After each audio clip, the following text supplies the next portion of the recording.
नमस्ते। आज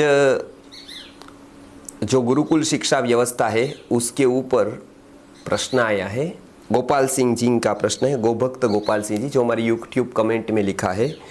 उन्होंने लंबी बहुत सारी बातें लिखी है, उसमें मैं महत्वपूर्ण बातें पढ़ता हूँ। आप भी हमारे यूट्यूब कमेंट में जाकर जो गुरुकुल का वीडियो है उसके नीचे कमेंट है, उसमें आप पढ़ सकते हैं। प्रश्न बहुत ही अच्छा है, विचारणीय है। उन्होंने बताया है कि आचार्य जी, आपके गुरुकुल की सारी व्यवस्थाएं अच्छी है।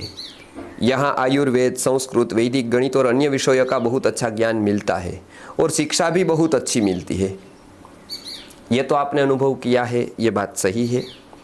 लेकिन मेरा एक प्रश्न है कि यहाँ के विद्यार्थियों को ब्रह्मचर्य का पालन क्यों नहीं करवाया जाता? बल्कि हमारे शास्त्रों में तो लिखा है कि विद्यार्थी को 25 साल तक तो ब्रह्मचर्य का पालन करना चाहिए। जैसे कि सुबह ब्रह्म मुहूर्त में उठकर कई प्रकार के आसन, प्राणायाम, मुद्रा, ध्यान आदि का अभ्यास करके मन को नियंत्रित करना चाहिए, जिससे कोई भी नकारात्मक विचार ना आए। और बहुत कुछ उसमें लिखा है कि वीर्यवर्धक आहार देना चाहिए और साथ साथ ये सब किसी प्रकार का गलत नकारात्मक विचार नहीं करना चाहिए। वो ऊर्जा बनेगी, वो ऊर्जा मन को मिलेगी, आलस्य की समाप्ति होगी, इत्यादि इत्यादि। बहुत लंबा है और उन्होंने उदाहरण भी दिए हैं कि ऐसे पूर्व में भी ऐसा हुआ है कि जैसे कि शरीर में इकट्ठा होता चले जाएगा जो वीर्य है वो, और उसकी ऊर्जा मन को मिलेगी और फायदेमंद रहेगा वो बहुत ही। स्वामी दयानंद सरस्वती जो 1600 भाषाओं का ज्ञान रखते थे और उन्होंने गुस्सेल सांड को उसके सींग के उठाकर पटक दिया था। बहुत अच्छी बात है। और स्वामी विवेकानंद जो 1 घंटे में 700 पेज की पूरी किताब याद कर लेते थे, और श्री राममूर्ति नायडू जिन्होंने अपनी छाती पर हाथी को खड़ा कर दिया था। तो इनके जैसे महाविद्वान और बलशाली लोगों ने भी उनकी सफलता के पीछे का कारण ब्रह्मचर्य बताए। इसके लिए आचार्य, मेरा प्रश्न ये है कि आपके गुरुकुल में ब्रह्मचर्य का पालन क्यों नहीं करवाया जाता? मैं ऐसा नहीं कहता कि विद्यार्थी अखंड ब्रह्मचारी बन जाए, लेकिन 25 साल तक तो गुरुकुल में ब्रह्मचर्य का पालन करवाया ही जाए। कोई और कारण है इसके पीछे? कृपया आप वीडियो के माध्यम से मेरी इस जिज्ञासा को शांत करें।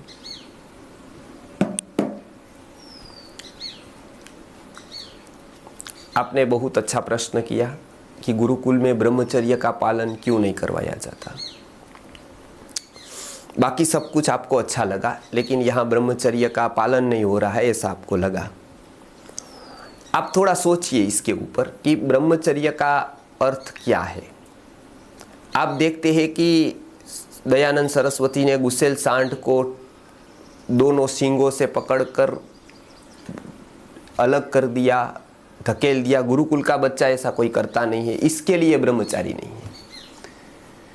स्वामी विवेकानंद ने कुछ भी किया हो, उन्होंने भी ऐसा कुछ 700 पेज याद रख दिए, और यहाँ के बेटे याद नहीं रख पाते हैं, या कोई भी एक ने नहीं रिकॉर्ड किया है, इसके लिए ब्रह्मचर्य नहीं यहाँ पर। या कोई बताता है कि ब्रह्मचर्य होकर मेरा शरीर हुष्ट पुष्ट ऐसा हो गया है, वो ब्रह्मचर्य की वजह से है। और यहाँ कोई बच्चों का ऐसा हुष्ट पुष्ट शरीर तो कम से कम नहीं है, होगा तो भी यहाँ आकर पतला बन जाता है। तो यहाँ ब्रह्मचर्य का पालन नहीं है। यही आप कह रहे हैं कि इधर ऐसा कुछ दिखता नहीं है कि ऐसा चमकदार मुंह हो, हट्टा-कट्टा हो, और ऐसा कुछ गाल निकलते आए हो, आंखें बड़ी बड़ी हो, तो दिखता है ब्रह्मचर्य है। बाकी ब्रह्मचर्य थोड़ा है। तो मैं आपको प्रश्न पूछता हूँ कि शंकराचार्य को आप ब्रह्मचारी गिनते हैं कि नहीं गिनते?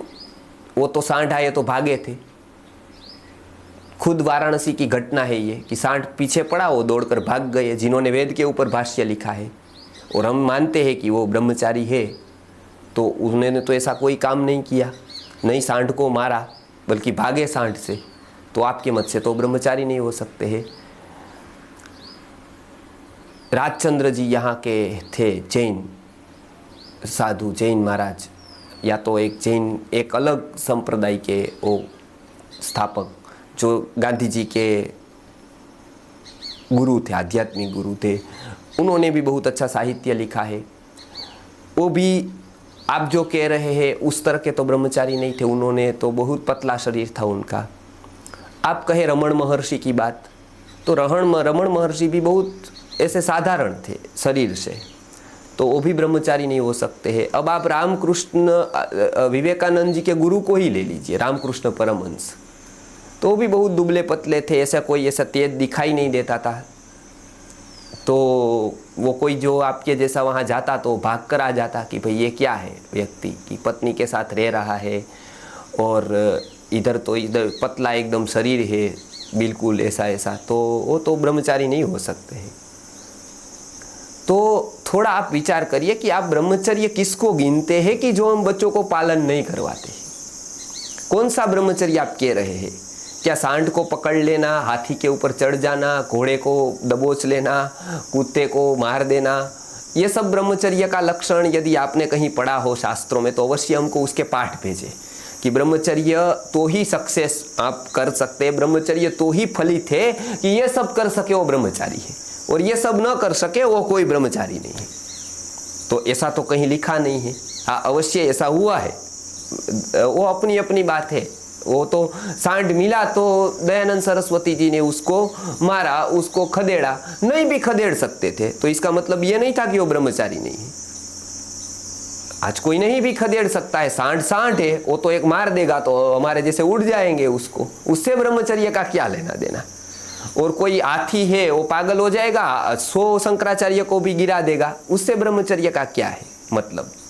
तो आपने जो जो उदाहरण दिए वो तो ये फलित करते हैं कि बच्चों ये बच्चे नहीं कर सकते हमारे, तो इसके लिए वो ब्रह्मचारी नहीं है।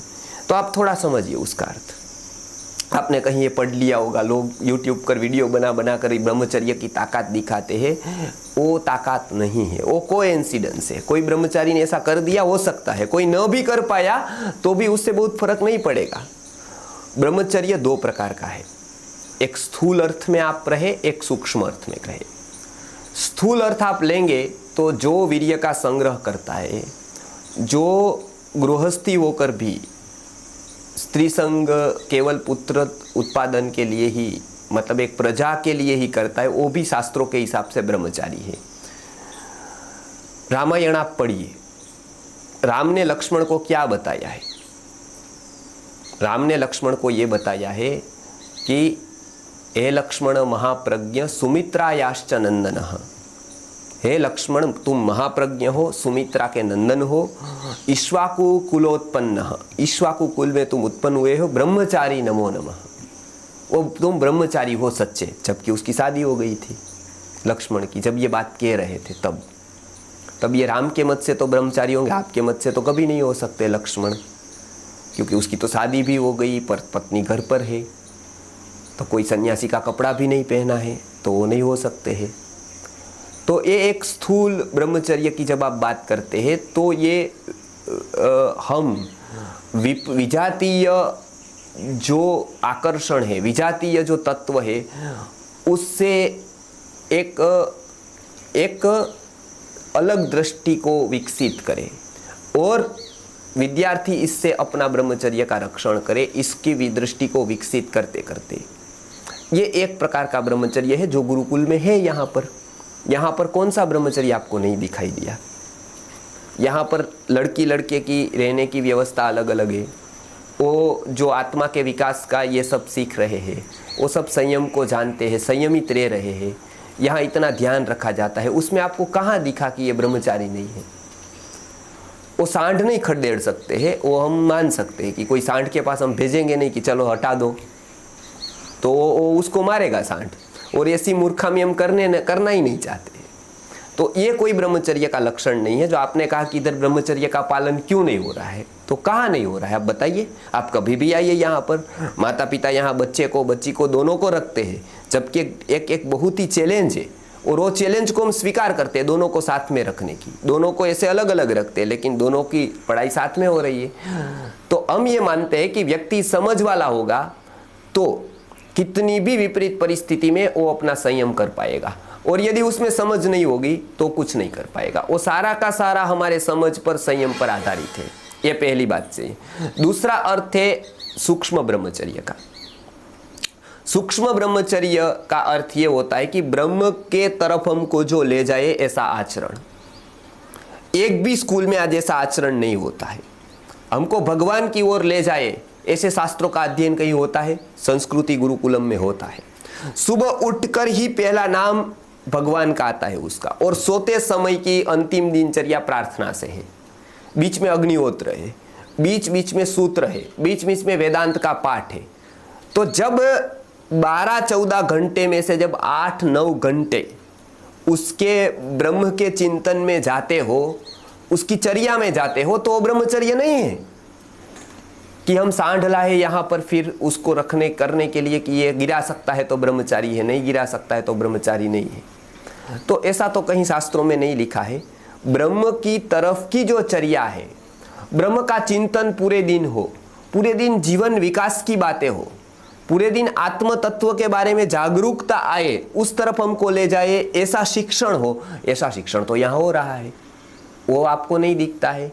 यहाँ 9 घंटे की जो चर्या है वो भारत के किसी भी स्कूल में न हो, इस तरह की चर्या हमने यहाँ रखी है। और इसके लिए जो उसको हमको सुविधा देनी पड़े, गुरुजन रखने पड़े, काम न कराना पड़े, वो सब हम यहाँ करते, क्योंकि उसको ब्रह्म के तरफ ले जाना है। तो ये ब्रह्मचर्य तो यहाँ पर है, ऐसा तो भारत में कहीं पर नहीं है। मैं आपको गारंटी के साथ, और मैं आपको ये शास्त्रों के आधार पर सिद्ध करके देता हूँ कि संस्कृत आर्य गुरुकुलम में, क्योंकि वहाँ का आचार्य वेदांत का आचार्य है, वहाँ का आचार्य कोई सेठ नहीं है कि जिन्होंने पैसे कमा लिए हो और बाद में सब कुछ FD कर दिया हो और उसके बाद वो बैठा हो, ऐसा नहीं है। यहाँ का आचार्य वेदांत क्लास लेता है। गीता के ऊपर वीडियोस देखिए मेरे, आप कितने भगवत गीता के ऊपर वीडियो है। ब्रह्मसूत्र में पूरा का पूरा भाष्य के सहित यहाँ पढ़ाता हूँ, उपनिषद का भाष्य यहाँ पढ़ाता हूँ। तो ब्रह्मचर्य का तो सही मायने में जो कहीं पालन हो रहा हो तो संस्कृत आर्य गुरुकुलम में हो रहा है, तो वो आपको नहीं दिखा। तो मुझे केवल आप इतना बताइए कि ब्रह्मचर्य को आप क्या समझते हैं? मतलब केवल शरीर से ही जोड़ते हैं उसको कि भाई इतने हट्टे कट्टे बच्चे हो जाए तो ब्रह्मचारी, नहीं तो कोई ब्रह्मचर्य नहीं, ऐसा तो आपकी बदल करिए, सोच को बदलिए, थोड़ा सूक्ष्म विचार करिए। शास्त्रों में क्या लिखा है, ब्रह्मचर्य के क्या लक्षण लिखे हैं, ब्रह्मचर्य किसको कहते हैं। ब्रह्मचर्य शब्द को देखिए, ब्रह्म शब्द है और चर्या का शब्द है, ऋतुचर्या, दिनचर्या, उस तरह से ब्रह्मचर्य। तो ब्रह्म को तरफ ले जाने वाली जो हमारी चर्या है उसको ब्रह्मचर्य कहते हैं। हो सकता है वो शादी भी हो, और बच्चों में तो 100% दोनों प्रकार का ब्रह्मचर्य है। स्थूल रूप से देखें तो भी वो ऐसा कोई भी प्रकार का काम नहीं करते हैं जिसका उसको विकार उत्तेजित हो।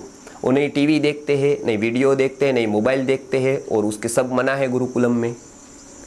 नहीं कोई विजातीय के साथ इतनी बात करते हैं, अननोन के साथ नहीं बात करते हैं, स्त्री के संपर्क में पुरुष नहीं आते, पुरुष के संपर्क में इतनी स्त्री नहीं आती है, आचार्य और शिक्षक के अलावा। तो यहाँ जैसा ब्रह्मचर्य का पालन हो सकता है, उसके अनुकूल जो वातावरण है वो गुरुकुल में ऐसा कहीं नहीं है जगत में। स्थूल रूप से देखें तो, सूक्ष्म रूप से आप देखें तो पूरी की पूरी ब्रह्म ने जो चर्या दी है ब्रह्म के तरफ ले जाने वाली, वो यहाँ हो रही है। तो इसमें मुझे ये पता नहीं चला कि उसमें आप किसको ब्रह्मचर्य गिनते हैं, इसलिए मैंने ये वीडियो में आपको जवाब दिया कि आप अपनी व्याख्या बदलिए ब्रह्मचर्य की। ब्रह्मचर्य क्या होता है वो ग्रंथ में से आप पढ़ेंगे, रामायण पढ़ेंगे, महाभारत, तो आपको पता चलेगा कि ये तो एक छोटे छोटे लक्षण है, वो हो भी सकते नहीं भी हो सकते हैं, लेकिन यथार्थ ब्रह्मचर्य क्या है उसको समझने की कोशिश करें। बस इतना ही। तो गुरुकुल को समझे, ब्रह्मचर्य को समझे, गुरुकुल में ही गुरुकुल शिक्षा व्यवस्था है से ही यथार्थ ब्रह्मचर्य का पालन होगा, वो समझना पड़ेगा हमको, और वो समझने की आप कोशिश करें। नमस्कार।